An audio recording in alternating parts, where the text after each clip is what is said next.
Welcome to the Investment Topics by Gasima podcast. Today, host Matt Yu speaks with Marisa Bertha, Senior VP of Strategy at Liquid Death, a hyper-growth beverage company known for its unique products and clever marketing.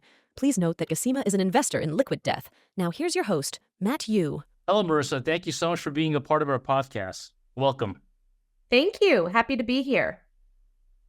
Well, I wanted to start off with giving the audience a sense of, your professional background and how you got, what's the path that led you to Liquid Death? It's a great question, Matt. I have a different background, if you will, and I think that's unique to Liquid Death. Many of us have unique backgrounds, including our founder, who has a marketing and advertising and creative background. But for me, how I ended up at Liquid Death was actually having a retail background, specifically in the convenience channel. So I spent 10 years, almost 10 years before joining Liquid Death at 7-Eleven, the largest the largest retailer by door count worldwide.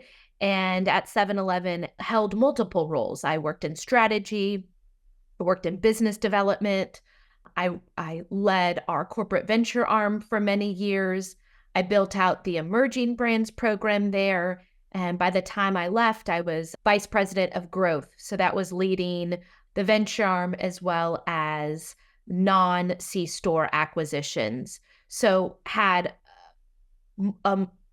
multiple roles while at 7-Eleven.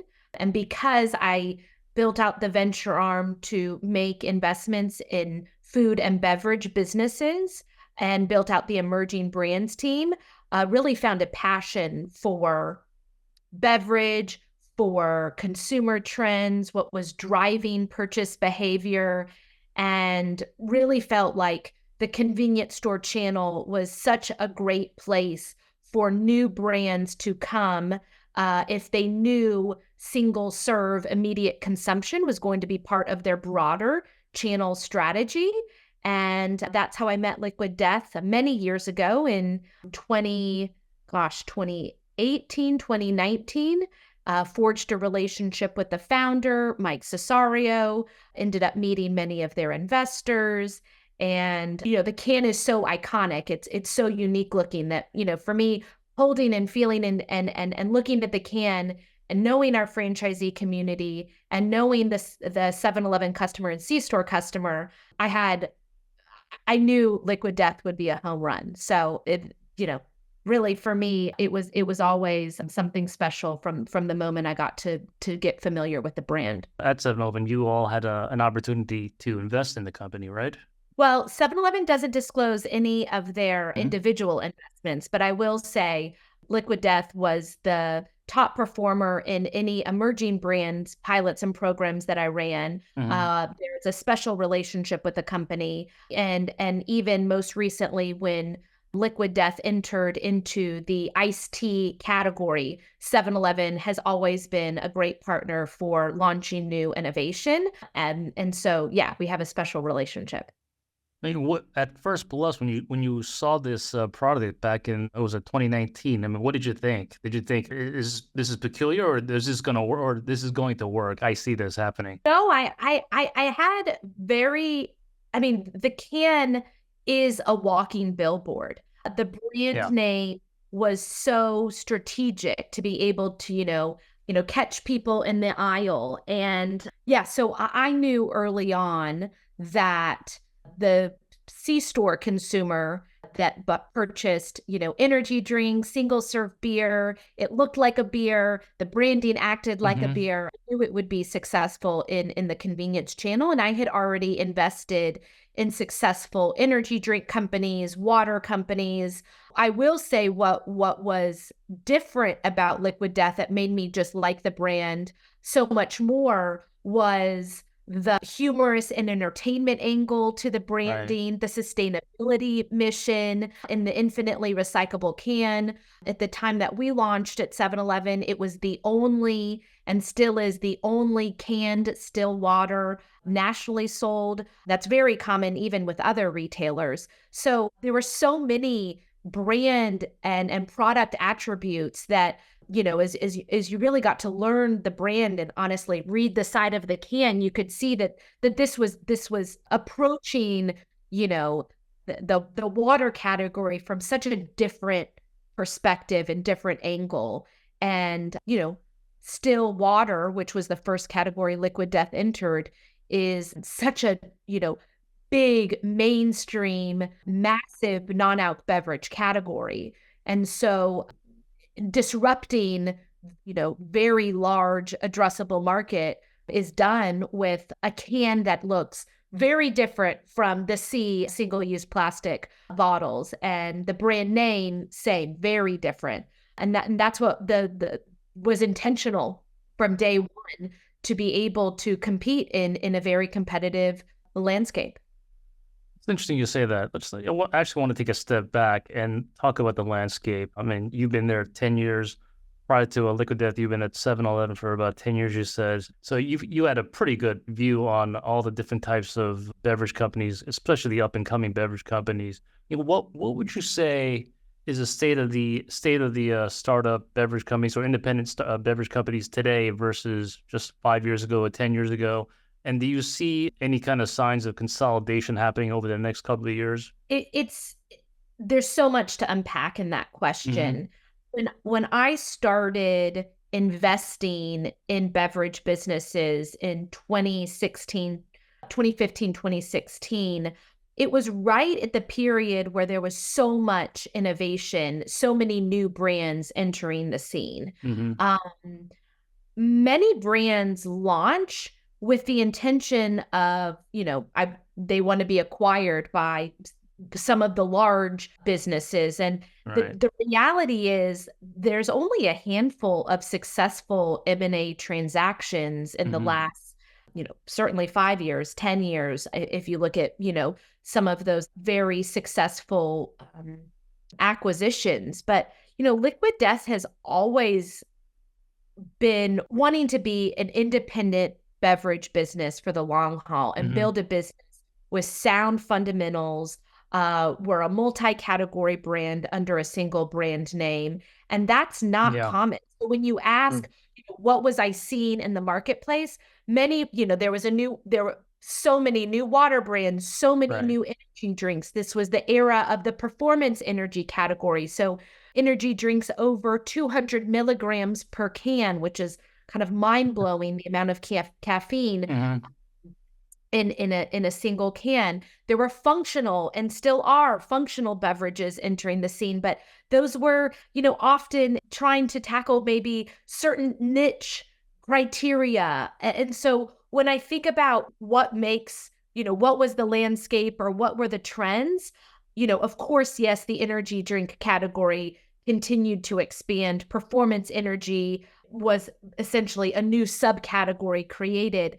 But where I think there's success, at least when I look back to, who are the players that are still standing, very few, I can't think of one that is a multi-category brand under a single brand name. And plus Liquid Death is bringing differentiation, yes, from packaging. We're in an infinitely recyclable can that's very different, for still water, but we're a premium mountain water. We are a flavored sparkling water that is, low calorie, low sugar, often consumed as a soda replacement. And we're a healthy iced tea, relative to the super high sugar, artificial ingredients products in the iced tea category. So we bring differentiation in so many dimensions: package, healthy beverage platform, multi-category brand under a single brand name. And those are the factors that are driving, that success formula. And I felt, if I were to reflect back on what my portfolio looked like at 7-Eleven, we were looking for differentiation. Of course, Liquid Death hit all the criteria, but there was a lot of a sea of sameness in terms of the brands that were pitching me. And I think that's what, at the core, I do worry about, of all these brands out there, like what makes them different? What problem are they solving? Are they in big mainstream categories like we are, or are they in niche categories, or are they trying to be category creators and educate a consumer? Those are much harder problems to tackle. Being in multiple mainstream categories and being so disruptive with brand, using humor and entertainment. We're using tried and true playbooks, but with a twist, meaning doing it for healthy beverages, entering categories with disruption. And I think that it's a long-winded answer to say, like, I don't think all brands are that intentional from the initial product and branding inception that makes us so different, that we're building a brand. We're not just, launching a product. That's great. That really, I think, helps to differentiate and distinguish who this company is and what this company's about. So that's a great answer. Thank you. Wow, just listening to all the different roles that you had at your prior company, would you say that's primed you pretty well for this current seat? And kind of what's it been like going from a multi-billion-dollar beverage company, a retail company, to essentially a startup still, I guess? So certainly, yes, it's a big transition to move from a large corporate environment to a startup scene.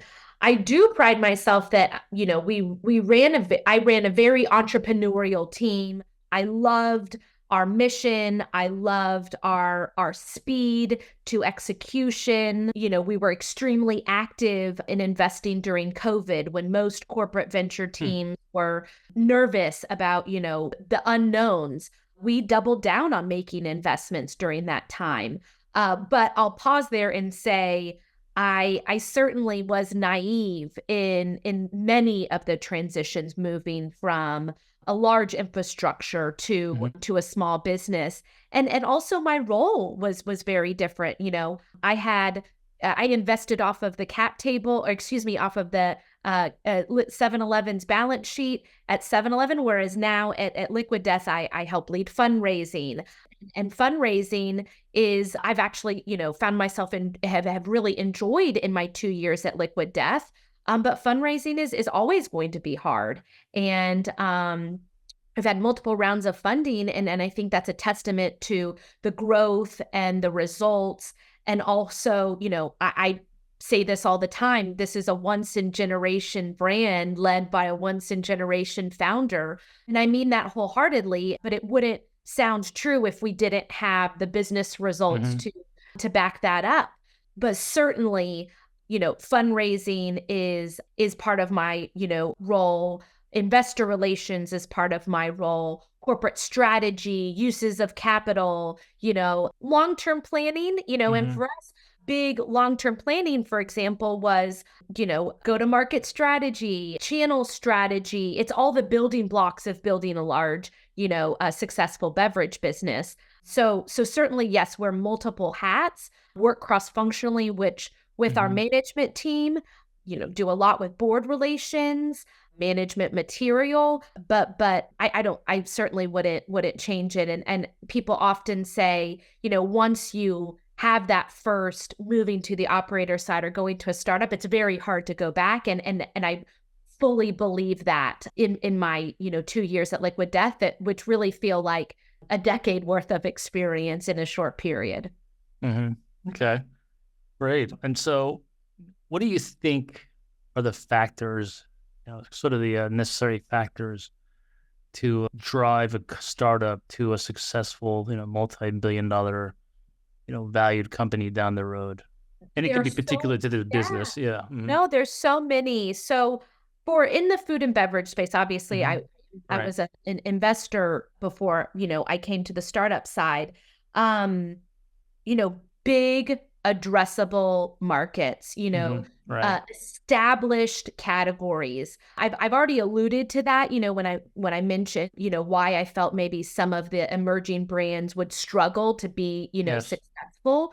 But Liquid Death certainly is playing in very large, established, mainstream, global categories.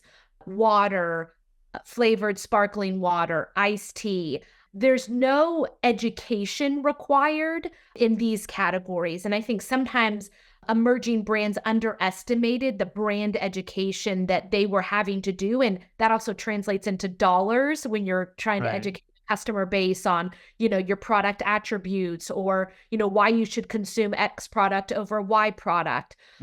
So I'd say my number one criteria, first, my number one criteria is incredibly focused, strong founder and management team. And then second, as a consumer investor, large addressable markets that are well established. And I can't overemphasize my first point of strong founder, in our case, visionary founder, using a playbook that existed. So using humor and entertainment to market is not a new concept. What Mike Cesario is doing is applying that playbook that has been used in beer or soda or junk food. He's applying it to healthy brands, to better for you brands, or brands with a sustainability mission. That is what is so differentiated. But I go back to, but it's a tried and true playbook. We know it works in marketing, and advertising. And so him being such a visionary, focused founder and building out a management team, and that is so paramount for a company, to be successful. And then specific to consumer brands, but I also think whether, large addressable market is an important component, regardless of category. And I'd say those two are the two biggest. I'd also say the third piece is like, what makes you, special? What makes you differentiated? Like, if you're giving investor pitches, like, why believe in this investment opportunity versus others, and why will it be successful? In Liquid Death's case, marketing is our superpower, and branding and bringing that as so embedded in brand name, in packaging, in the can, in the case art, in all the ads that we do. That is what will be the distinguishing factor in conjunction with those first 2 points. Okay. Team, obviously team, and large categories. So that what makes you different, what will be your reason to be successful. I'd say those would be my three main criteria for, why we believe we will be successful. Got it. Okay. I mean, one of those factors actually brings up to my next question. It has to do with management. And within the past 12 months or so, I think the company has brought in two big hires into the C-suite: Chief Commercial Officer Steve Ballard, who I've met, as well as the Chief Financial Officer, right? His name is Kareem Sadiq Khan, I think his name is, right? That's correct. So yes. Steve Ballard joined Liquid Death in October of 2023. Long career in beverage. Most recently joined us from Mark Anthony Brands. He was head of sales that was really one of the leader in White Claw's expansion, which we know was the leader in the hard seltzer growth.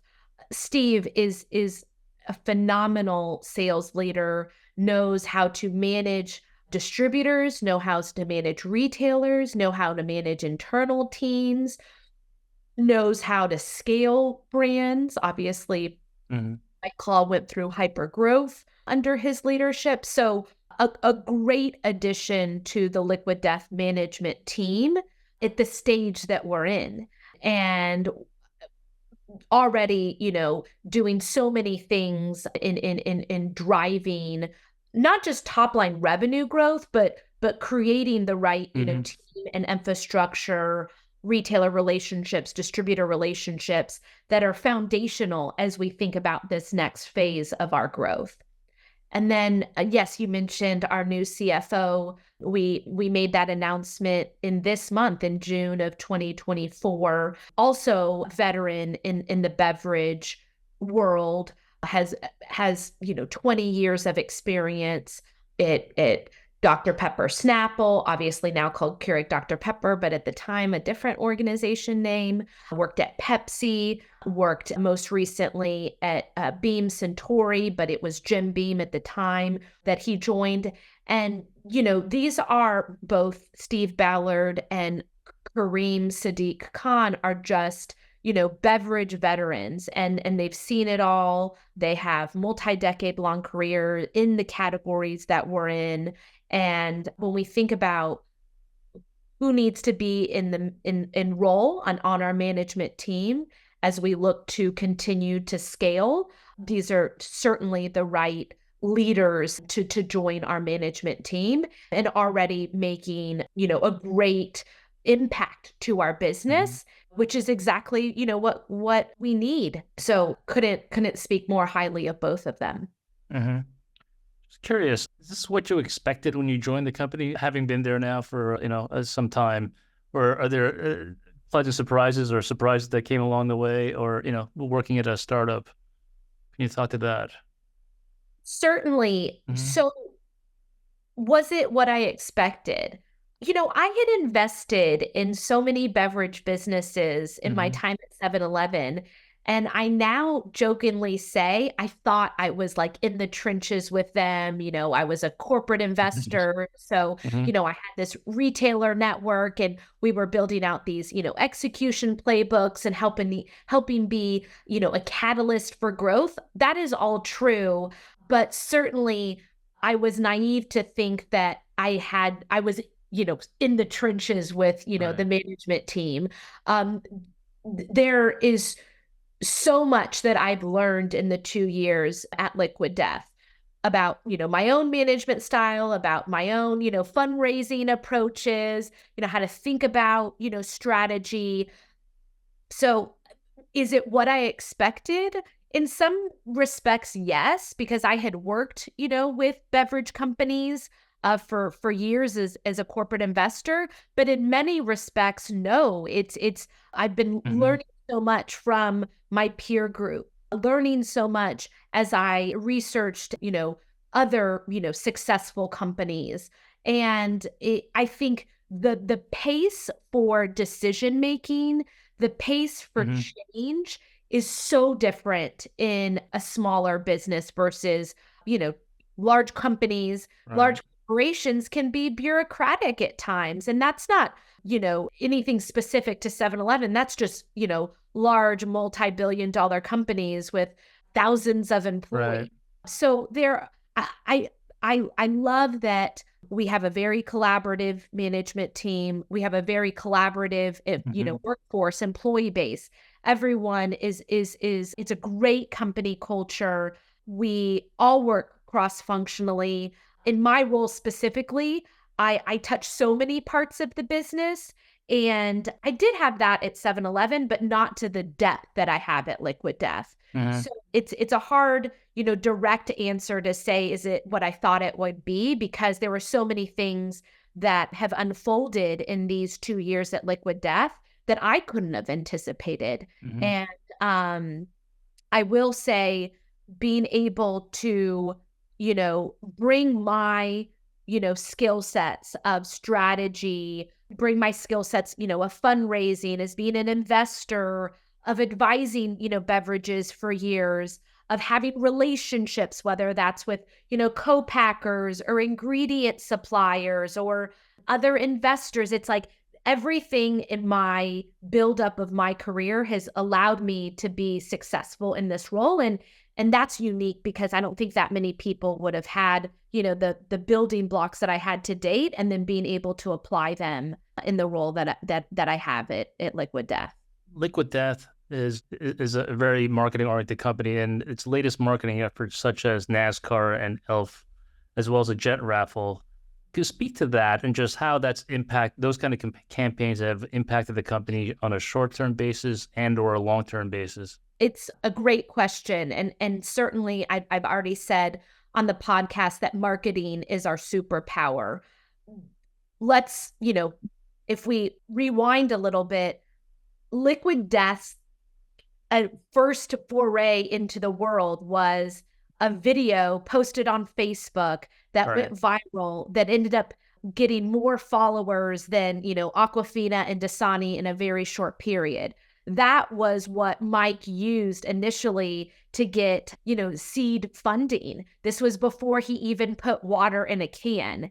And it's a story that I use because day one, we knew we would always have to drive marketing to punch outside of its weight class. If you look at the global beverage, soda brands or water brands or energy drinks, I mean, their marketing budgets are in the billions. Mm-hmm.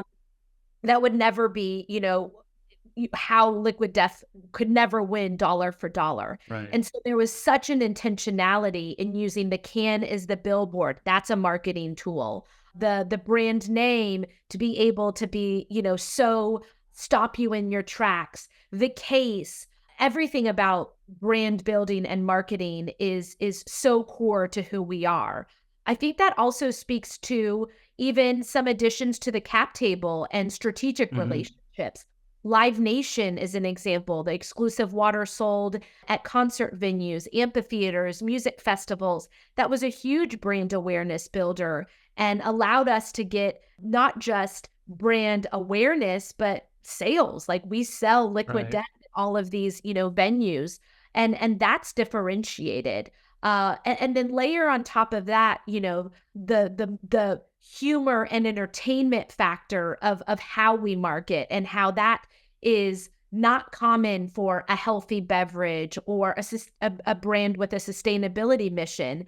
And we're not building ads that are, like drink this water because it's more hydrating. We're entertaining consumers and it works. And it works because, look at, let's say our followers. We're the third most followed beverage brand globally on social media, only behind Red Bull and Monster. Well, that means we've surpassed Coke, we've surpassed Pepsi, we've surpassed so many other brands, and they have hundreds of millions of dollars in their budgets. Yeah. And so marketing is our superpower. You mentioned some recent examples, and if you look at just the three that you named from this calendar year, Elf kits, I don't think anyone would have thought a non-alc beverage brand and a beauty brand would be able to do something that, sold out in like 30 minutes. People were posting them on eBay to resell, well more than double the price, garnered so many, not just, press and impressions, but expanded to a customer base that was very different than, our core demo. Gen Z young females, now are loving Liquid Death. If you look at the NASCAR collab, yes, we are the official iced tea of NASCAR. I love that for so many reasons. The core strategist in me says that's great for, retail partnerships, that's great for activations at, their races. That's great for, a core demo that, loves that, I already mentioned the 7-Eleven and C-store consumer and how, Liquid Death is a top seller in that channel. And there's a lot of overlap in the NASCAR, customer. So there is such intentionality, with what we're bringing to market on the marketing side, but we're always going to be, entertainment, funny, somewhat unexpected, like the Elf collab, like the Martha Stewart candle collab. And that's intentional. And when we can make people laugh and entertain and not just push traditional marketing, one way to consumers, that's then what creates the, fandom.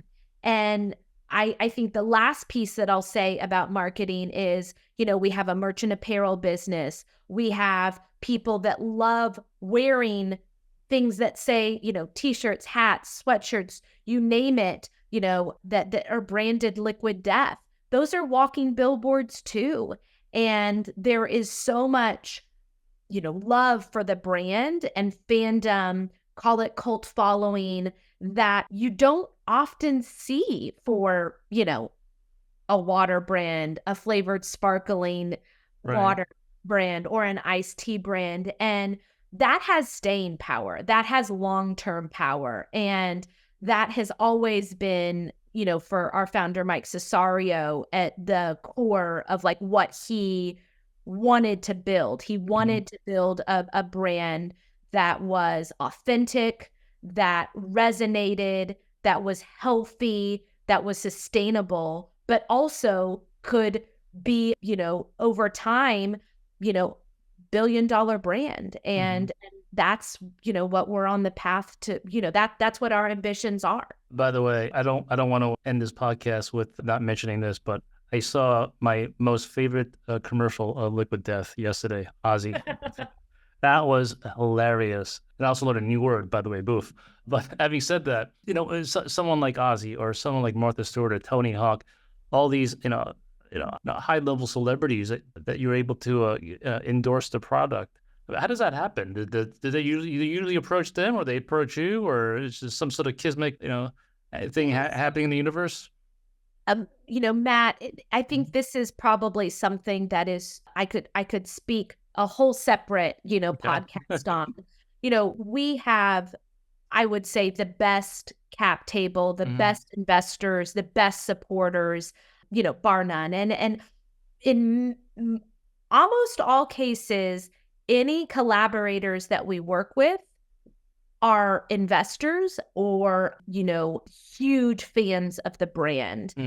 And that is interesting because it's not a traditional, well, here's our endorsement contract, sign here and we'll pay you millions of dollars. That's the very traditional approach where you have a big celebrity or, a big athlete, brand writes a check and they do, the number of items listed in a contract that they're obligated to deliver on. I couldn't tell you how different it is with Liquid Death. And, whether it's Tony Hawk, who was a huge fan of the brand, investor, partner, or others, that it's just extremely organic in how the initial conversations or interactions occur. In some cases, it's the investment first. In other cases, it's, hey, let's think about a brand collab opportunity. And then, let's think about how to structure the deal. But this is where we think about wanting Liquid Death it's a two-way dialogue, because in the example of, let's say, Martha Stewart or Ozzy Osbourne, they also are looking for relevancy with their, fans. And they know through the track record that Liquid Death creates these incredible content, so cheeky, so fun, so unexpected. And yes, in many cases, wins the internet, that year, that. So if you're on their marketing and brand teams, you're like, man, Liquid Death does bring a lot to the table. And when we can have that equitable conversation and it not be so, transactional of like, we need you to be, the here's our sponsor deal, here's our endorser deal, it leads to a lot more creativity. Look at Travis Barker and the enema kits. Like, we get people to even go outside of their, traditional roles, with their fans. And that's where I feel like the magic happens. So it's when there's a two-way benefit, I think that creates a very different end point in these collabs with Elf, with NASCAR, like the brand collabs, the talent collabs. And, Mike always says our marketing team kind of runs like the SNL, Saturday Night Live writer rooms. And when you're constantly just always in the sphere of like pop culture and what's popular, you're not chasing anything. You're just like in it and you bring people in. And so, I feel like that allows us to always maintain relevancy and always be, partnering with the, right collaborators, as time progresses, for a fraction of the price, versus shelling out cash just for, every, deal. And that is not common, and certainly goes back to, I'll say it again, marketing being our superpower, that it's just the start point and the end point are very almost impossible to replicate if you were a different company. Yeah. Great. Well, with this marketing behind you, pushing you along, where are you guys kind of focused on, in the next year or two? Is it a channel expansion? Is it products SKU expansion? Is it into the international markets, or is it all the above? You give a little quick highlights on some or all of them. Mm-hmm. I would say in the three categories that we play in today, premium mountain water, flavored sparkling water, and iced tea, there's runway in channel expansion and SKU expansion in the three categories that exist today. And so, for example, earlier this summer, we announced that we had our first rotation in Costco. It was just one SKU in not even all divisions. And that's an example of, we are just starting to think about what's that club strategy in the future. But yes, channel strategy is a big part of it. SKU expansion, yes, in Costco, we introduced the world to our 12-ounce can. Obviously, the listeners can't see us, but the 12-ounce can is another lever in the future. Up until 2024, we were a one can size company. And I think there's a lot more variety and innovation that we can bring to market from a pack size and can size perspective when we have that lever as well. And then you mentioned, international markets. Yes, of course. You know this, obviously. You're a fantastic investor.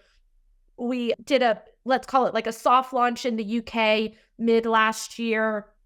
We can continue to think about what are the right new countries to enter.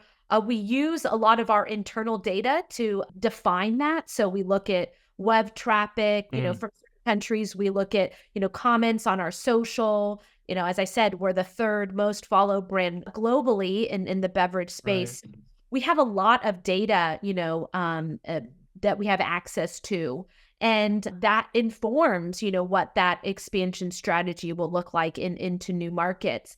And yes, of course, that will be a growth lever.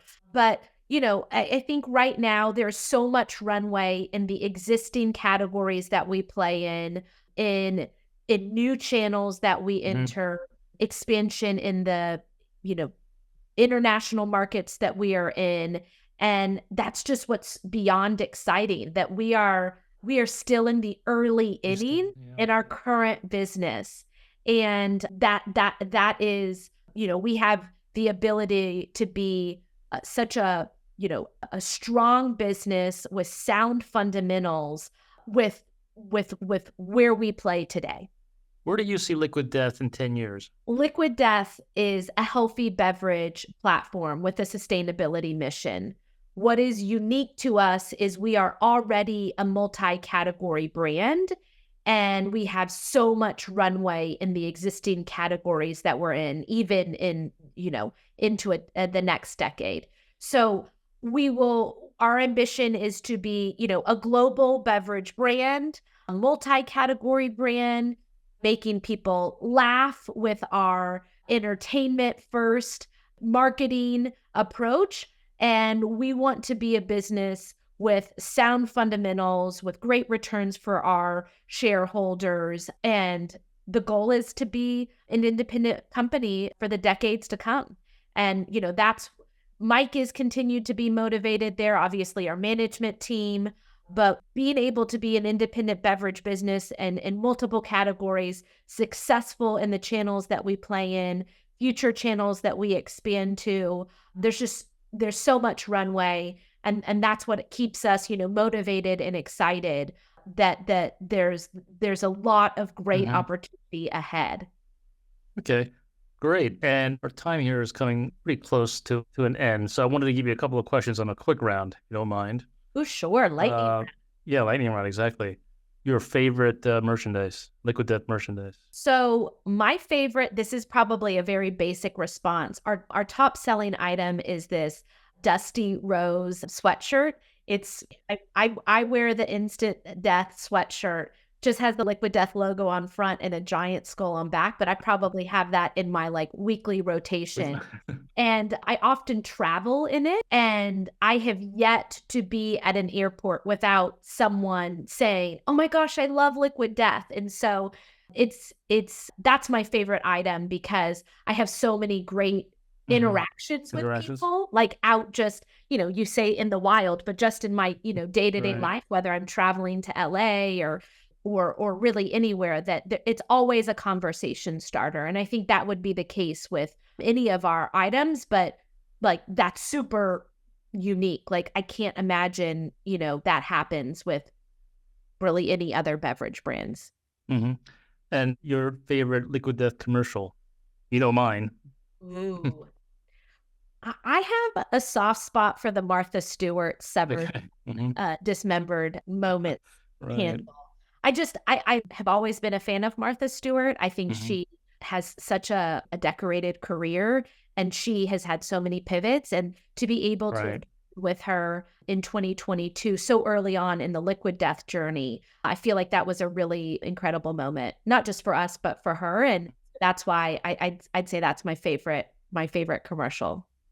And lastly, what are the beverage brands out there that you see are kind of ready for takeoff, whether it's soda or water or iced tea? Other beverages.